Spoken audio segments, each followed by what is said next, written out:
hi there. Welcome to Minecraft. Today marks the beginning of my brand new forever world, and my slow descent into madness. Chop down some trees, shall we? Yep, you heard that right. I'm becoming a Minecraft YouTuber. 'Cause that's exactly what we need more of. In all seriousness, I've always wanted to have a forever world, but I was always too scared to commit cause I'm honestly not much of a single player survival person. Growing up, I played exclusively in creative mode, and as I got older, I preferred to play multiplayer if I was gonna play Minecraft at all. I have this on and off relationship with Minecraft, where I'll play a lot for a while and then lose interest and stop playing for several months or years. It was during this off phase recently when I started getting recommended a bunch of Hermitcraft videos, and I got hooked.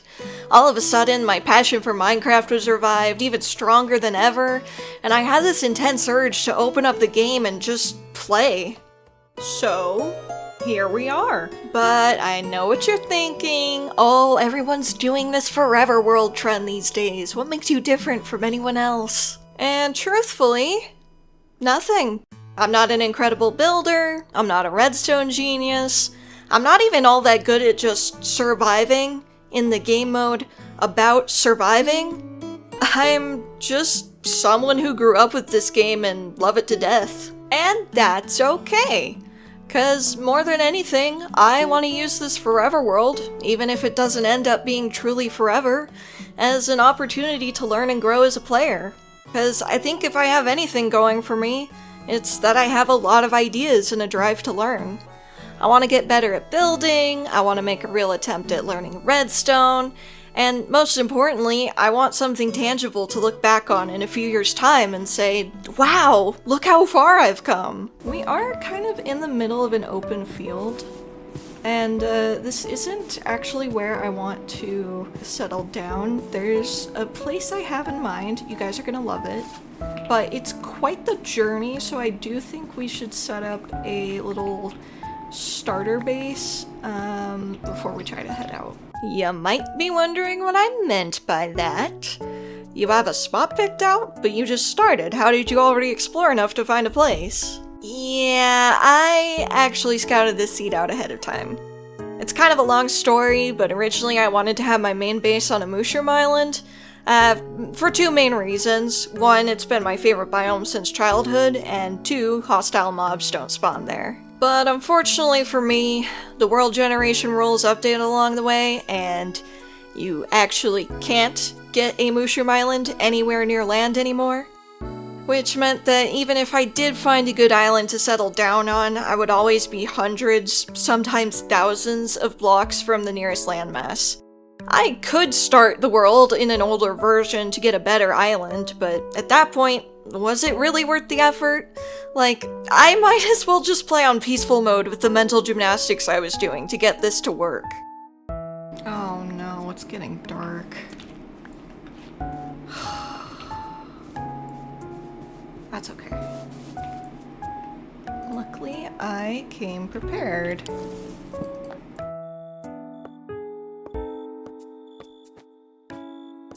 So I gave up on the mushroom island idea, but before I ended the search, I came across this seed. And I won't spoil it, but I knew as soon as I saw it that I couldn't pass it up. And I think you'll see why towards the end of this episode. I was kind of beating myself up about the seed thing for a while though, because for some reason, I felt like it wouldn't be a fully authentic Minecraft Let's Play experience like the greats I grew up with. I thought that I would be cheating the audience and/or myself by using a seed I already saw beforehand. And then I asked myself a very serious, deep, introspective question. Genuinely, who the fuck cares? Minecraft is a sandbox. It's the very definition of a game that has no rules except the ones you set for yourself. That's a fact that's defined the way I play Minecraft for over a decade. Every world setting, from the game mode and difficulty to the option to input a custom seed, exists by design to grant you complete control over your Minecraft experience. And once I finally remembered that, I made peace with the fact that this long-term world is gonna be one where I just so happen to know where my main base is gonna be ahead of time, rather than an ugly blind seed that I'll end up hating. So enough sappy melodrama over issues that don't actually exist. Let's get back to the funny block game. I want to see if this would work. I don't actually know that it would. I only know that this works with torches, but I'm kind of curious to see if this litter has any use at all.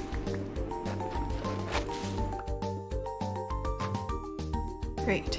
It is completely useless. Good to know. Uh-oh. That's an Enderman. Oh god! Oh god! Oh god! Oh god! Oh god! I didn't even look at him! I don't know why I'm freaking out so much! I'm just so scared of Enderman. It's so funny.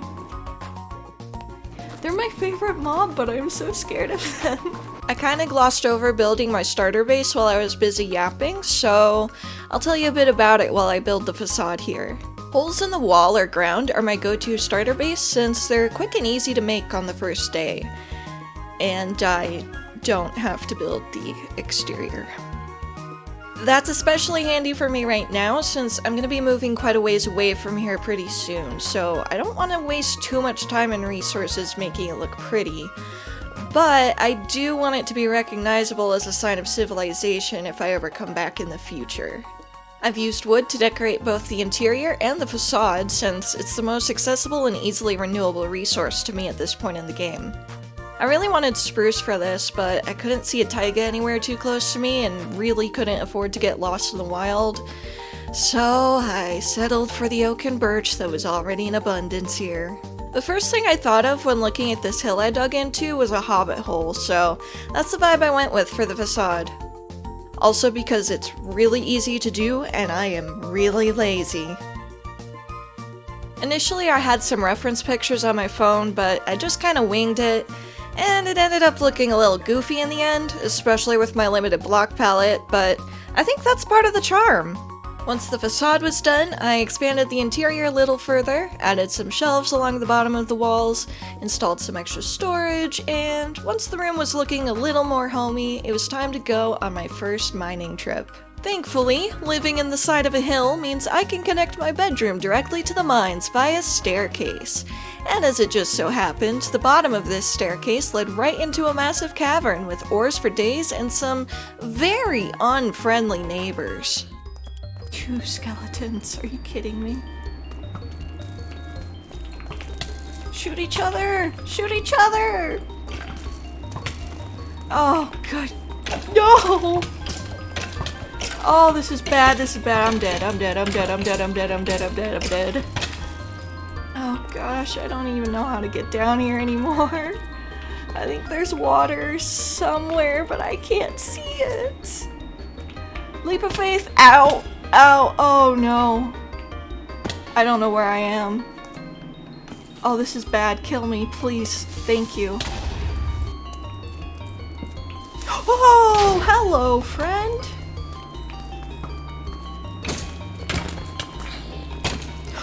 But seriously, there was so much to mine here that I had to make several trips back and forth, and the further into the cavern I ventured, the more branching paths full of goodies I uncovered.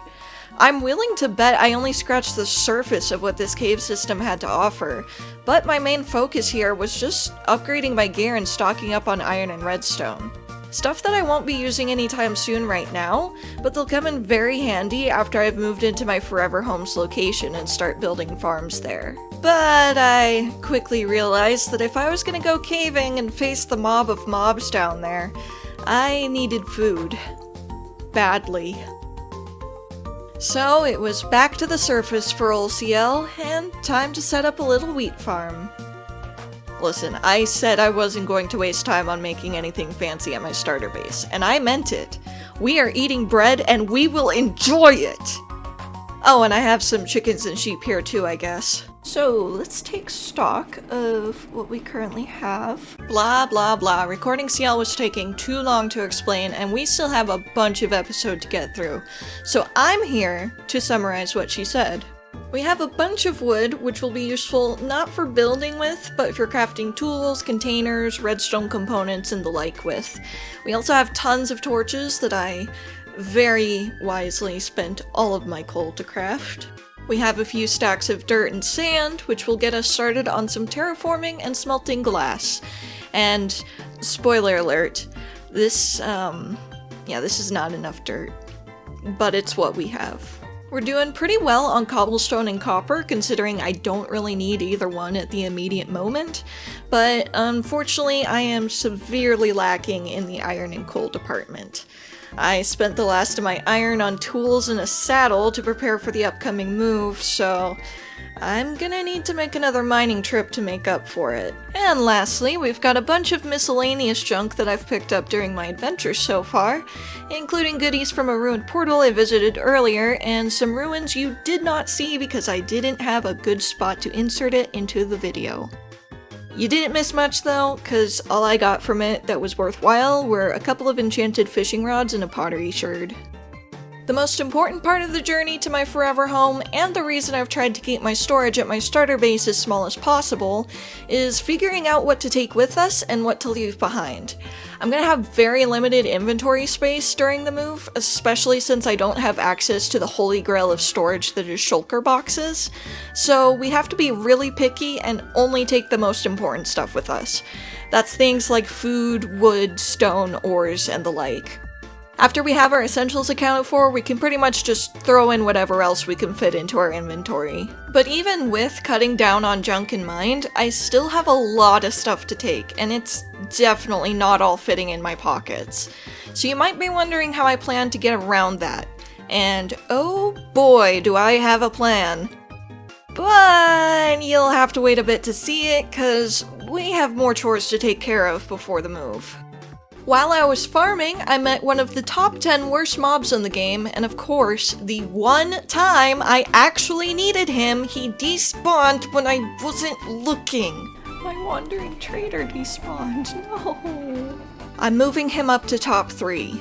Okay, so we've been jumping back and forth through time quite a bit this episode, but I need to introduce you guys to the natural cobblestone generator outside my house, because it is so whimsical and so silly, and it just brings me so much joy.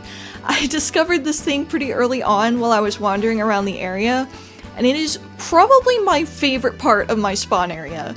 It's a horribly inefficient cobblestone generator, and I live in a hobbit hole, so I don't even need a cobblestone generator, but I love it! The Minecraft gods placed this lava next to this water on this earth just for me. That aside though, it's about time we clean up around the place and get one last mining trip in before we move. And while we do that, I want to talk to you a bit more about my plans for this series. While I mentioned earlier how Hermitcraft pushed me to play Minecraft again, that's not the entire reason why I decided to start a Let's Play series. There are actually several factors going into this, but I'll keep things brief. Not for your sake, but for mine, because I intended to have this episode out in late May or early June, and as of recording this voiceover, it is currently late August. You probably know me best, if at all, as a streamer, because that's what I spend most of my time doing these days. But I've always wanted to also have YouTube content alongside my streams, so my viewers always have something to watch from me. Unfortunately though, I am chronically lazy, so I will only edit stream highlights like once in a blue moon, which you can see by my barren YouTube page. Back in March, I had a really bad depressive episode where I could barely get myself out of bed most days, let alone stream. And in May, I had to take the month off from streaming because a lot of real life stuff was happening all at once, including moving. These two events gave me the perfect idea though. I could make a series to run alongside my usual content that wouldn't require as much energy as streaming, that I could record whenever I wanted, and that would be something I'm guaranteed to enjoy. A Minecraft Let's Play. Also because I've wanted to be a Minecraft YouTuber ever since I first watched Stampy when I was 9 years old, but that's besides the point. But in setting out to make the first episode of this series, I kind of really massively underestimated how long it would take to edit, especially when flashback time lapses and voiceover is in the mix. And I've ended up at this point where I'm 3 months into girl bossing Too Close to the Sun, but the video is too far along to scrap and start over. So here we are.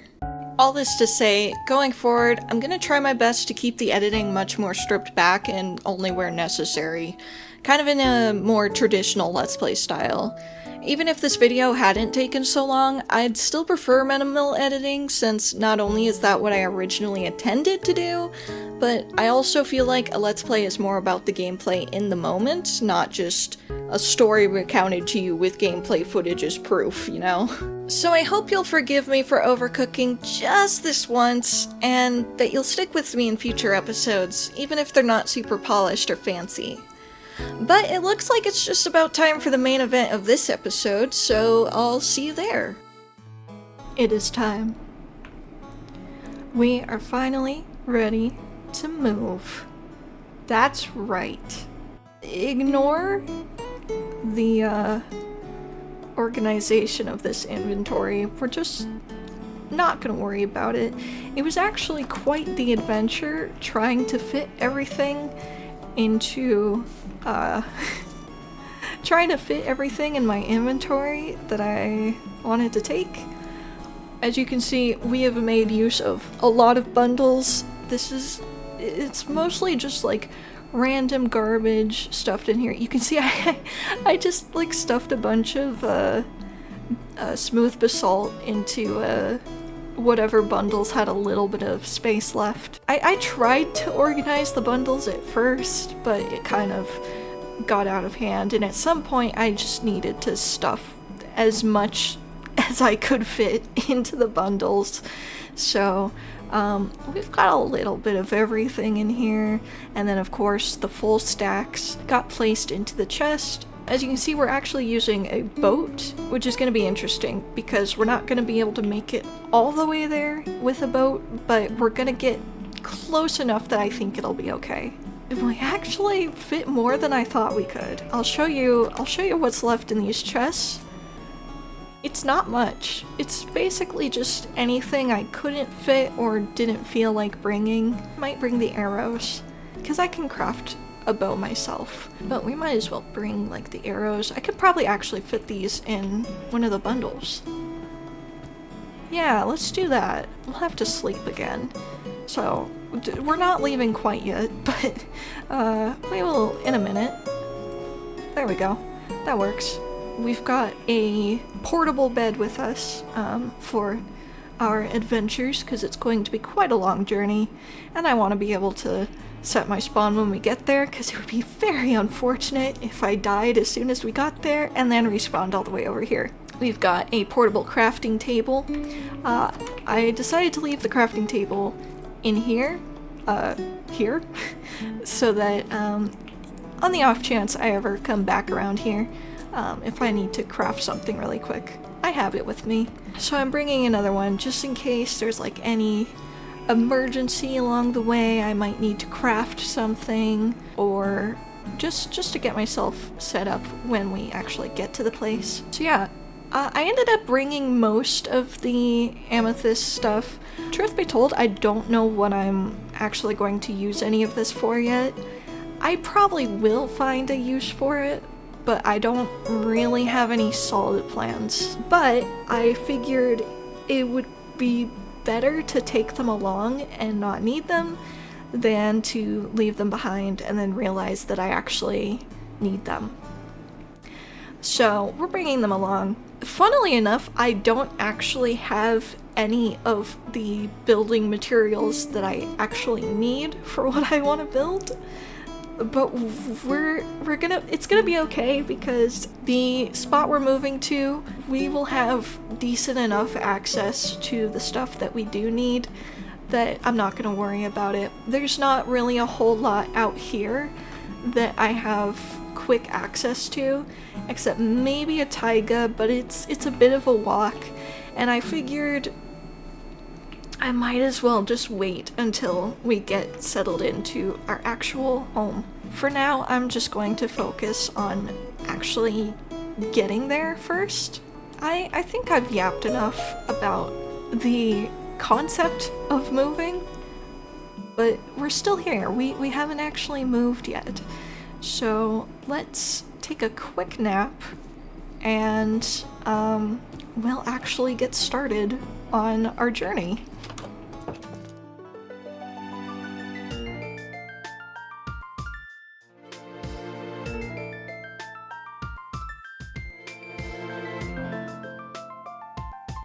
And so, it was finally time to say goodbye to my starter base and set out on my journey. With the world map open on my second monitor, I confidently sailed onwards and immediately got distracted by flowers. As I was saying, I confidently sailed onwards and... oh, come on. More flowers? Really? You can see how much I'm struggling to fit them into my inventory. Anyway... I confidently sailed onwards, and in case you're wondering, yes, this is where the title of the video comes in. Because, unfortunately for me, maps lie. Well, more like biomes lie. See, I was using chunk base as my map so I could highlight the rivers I would need to take to get to my destination, and that was my first mistake, because river biomes can just not have water. But it's no big deal, I foolishly thought. I can just dig a trench to where the next part of the river is and continue on my way. This is just a one-time thing. It's not gonna be like this the whole way, right? Right? Quitters would give up at this point and try a different method. Maybe even leave some stuff behind to make the journey a little easier. But I am not a quitter. Come hell or non-existent water, I will complete this journey with my boat. I'll dig these trenches with my bare hands if I have to, but mark my word. My shovel broke, and I am a woman of my word, so I started punching. I wish I could tell you I was joking, but I am too committed to the bit. So committed, in fact, that I refused to make a new shovel for the entire rest of the journey. I'm not wasting my precious resources on that. So I kept on punching. Eventually, I came upon a village sat at the base of a cherry grove mountain. It was beautiful and reminded me of the place I set out on this journey to find in the first place. So I carefully scaled the mountain, only to realize... I think I'm on the wrong mountain. I'm not even close. I'm 1,000 blocks away. I'm 1,000 blocks away. Uh-oh. Uh-oh indeed, recording CL. I had somehow taken a wrong turn somewhere along the way and wound up 1,000 blocks away from my destination. Now, I had to retrace my steps and hope for the best that I was not nearly as lost as I feared. And also this happened. Dude. Why? I don't know how this happened, but my boat sank. And I have so much stuff in here. This is gonna be a nightmare. Well, better get it done. You might be thinking that I'm exaggerating by calling this a boat ride from hell, but let me tell you, this journey probably would have been 20 minutes at most if it weren't for the rivers I was depending on just not existing half the time. And if I'd had a donkey instead of a boat, that would have cut down the time even further, since I wouldn't have to navigate around the terrain, I could just go over it. I have over an hour of footage from the moment I left to when I got lost on the wrong mountain. So that's not even counting the time it took to get back down from the mountain, find where I'd taken the wrong turn, and complete the last leg of the trip. So to say this adventure was a nightmare would be an understatement. A self-imposed one for sure, but a nightmare nonetheless. I have bad news. I got lost again. Just kidding. Look at this! Isn't it beautiful? Surrounded by cherry trees on all sides. And just a few dozen blocks away, we have a village. So we'll be able to do a lot of trading real easy. We're gonna set up an iron farm and a sheep farm and a villager trading hall, and it's gonna be great. I'm just really excited to finally be here. I do have to go back and find my boat again. I probably should have made sure the crafting table was in my inventory. I will admit, I got a little bit freaked out because I thought I lost the boat, but it turns out I'm just really bad at directions. So, first order of business. Yeah, we gotta do something about that lava. Problem solved. Second order of business, we need to get all our stuff moved into here, which means we need to make a lot of chests.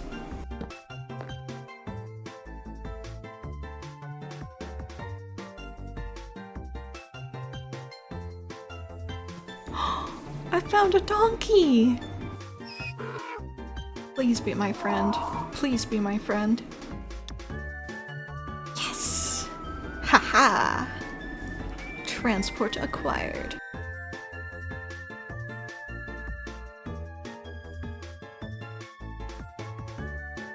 Third order of business.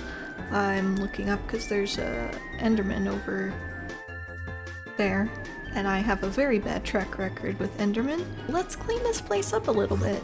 Let's start with patching up all the holes in the ground, and then we're gonna do a little bit of lawn mowing. So, what do you think? Was it worth the wait? I certainly hope so anyway. I've poured a lot of time and energy into making this video, and even though there were a lot of hiccups along the way with getting this out, I'm pretty happy with the end result, and I'm really excited to share my Minecraft adventures with all of you. Also, I'd like to apologize if the pacing of this video feels a bit awkward.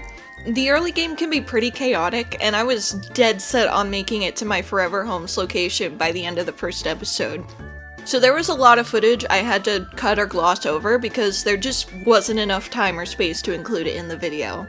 It definitely doesn't help that I'm a very spontaneous person, and I will drop everything to just go on some random excursion, so my footage is already a mess as it is. Hopefully future episodes will be a lot more concise, since I want to try and focus on 1 or 2 projects at a time going forward. And lastly, this video has taken so long to make that 26.2 has already released and 26.3 is on its way, so the second episode will be in a new version. I just hope I can get it out before it's already outdated again. It's looking a little better now. It's not perfect, obviously, but it doesn't need to be, because we're gonna keep working on this bit by bit as time goes on. And don't worry, the grass and flowers won't be gone forever. I do have plans to add them back, but this makes building and terraforming a little bit easier for me, in my opinion, so that's why I went and got rid of it all. I did save all of the bits I picked up, and I did take some shears and grab some of the short grass and the bushes. I want to try using the bushes for something, but I've never used them before. I don't even know when bushes were added to the game, man. I haven't played in a couple of years, but I'll find a way to use them. So I wanted to save a few just so I could play around with them. And the short grass, I'm actually not going to be using for replacing the grass. I'm going to do that with bone meal. The short grass I actually have other plans for, which you will probably see in a future episode. But now that we've got the grass looking a little bit cleaner, we obviously have a few stragglers here. That's fine. I like I said, it does need to be perfect.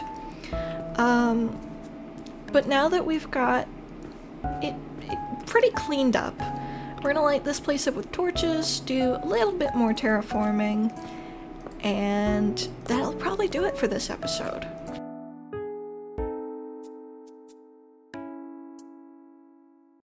Alright, it's looking pretty well lit up now. Obviously, one concern we're gonna have is, of course, mobs spawning up on the walls and potentially coming down here to attack.